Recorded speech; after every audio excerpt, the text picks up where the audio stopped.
SFI നേതാവ് ഐഷി ഘോഷിനെതിരായ ഡൽഹി പോലീസിന്റെ നീക്കത്തെ രാജ്യസഭയിൽ എല്ലാ പ്രതിപക്ഷ കക്ഷികളും ഒറ്റക്കെട്ടായി എതിർത്തെന്ന് CPIM MP ജോൺ ബ്രിട്ടാസ്.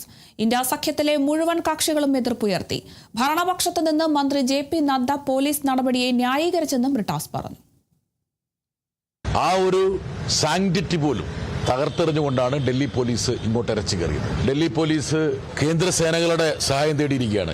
എല്ലാ പ്രതിപക്ഷ കക്ഷികളും രോഷമുയർത്തി, പ്രതിഷേധമുയർത്തി.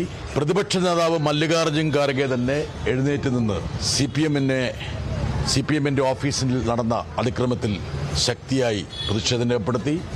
ആഭ്യന്തരമന്ത്രി സഭയിൽ വന്ന് വിശദീകരണം നൽകണമെന്നും ഇത് ജനാധിപത്യത്തിനെതിരെയുള്ള കടന്നാക്രമണമാണെന്നും എല്ലാ പ്രതിപക്ഷ കക്ഷികളും കക്ഷി രാഷ്ട്രീയത്തിന് അതീതമായി തൃണമൂൽ കോൺഗ്രസ് മുതൽ കോൺഗ്രസ് വരെയുള്ള എല്ലാ രാഷ്ട്രീയ പാർട്ടികളും അവിടെ എഴുന്നേറ്റ് സംസാരിച്ച സഭാ നേതാവ് JP നഡ്ഡ നടപടിയെ ന്യായീകരിക്കാനാണ് ശ്രമിച്ചത്.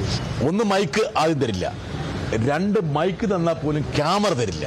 ഇത് കഴിഞ്ഞ കുറച്ചു കാലമായിട്ട് ഈ BJP ആരംഭിച്ചിരിക്കുന്ന ഒരു പരിപാടിയാണ്.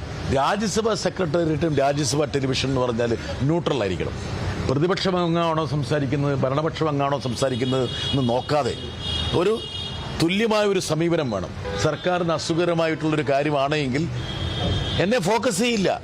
ഈ ഒരു മേഖലയുമായിട്ട് അല്പം പരിചയമുള്ള ഒരാളെന്ന നിലയിൽ ഞാൻ പറയാം, കൊടുക്കുവാണെങ്കിൽ തന്നെ എന്ത് ചെയ്യും, അത് ലോങ് ഷോട്ടേ കൊടുക്കുകയുള്ളൂ, വൈഡേ കൊടുക്കുകയുള്ളൂ, അതായത് ക്ലോസ് കൊടുക്കില്ല. മറിച്ച് ഭരണപക്ഷത്ത് ആരെങ്കിലും എഴുന്നേറ്റ് നിന്ന് പ്രതിപക്ഷത്തെ തെറി വിളിക്കുകയാണെങ്കിൽ അത് ഫോക്കസ് ചെയ്തിട്ടായിരിക്കും കൊടുക്കുക. കാണാതായ വ്ളോഗർ മുഹമ്മദ് ദിൽഷാദിനെ കണ്ടെത്തി. വനമേഖലയോട് ചേർന്ന ഭാഗത്തു നിന്നാണ് ദിൽഷാദിനെ കണ്ടെത്തിയത്. മേഘാലയയിൽ ബൈക്ക് അപകടത്തിൽപ്പെട്ട് ദിൽഷാദ് ആശുപത്രിയിൽ ചികിത്സയിലാണ്. ആരോഗ്യനില മെച്ചപ്പെടുന്ന സാഹചര്യത്തിൽ നാട്ടിലെത്തിക്കും. കഴിഞ്ഞ ജൂൺ 6-നാണ് ദിൽഷാദ് യാത്രയുടെ ഭാഗമായി വീട്ടിൽ നിന്നിറങ്ങിയത്. ജൂലൈ 22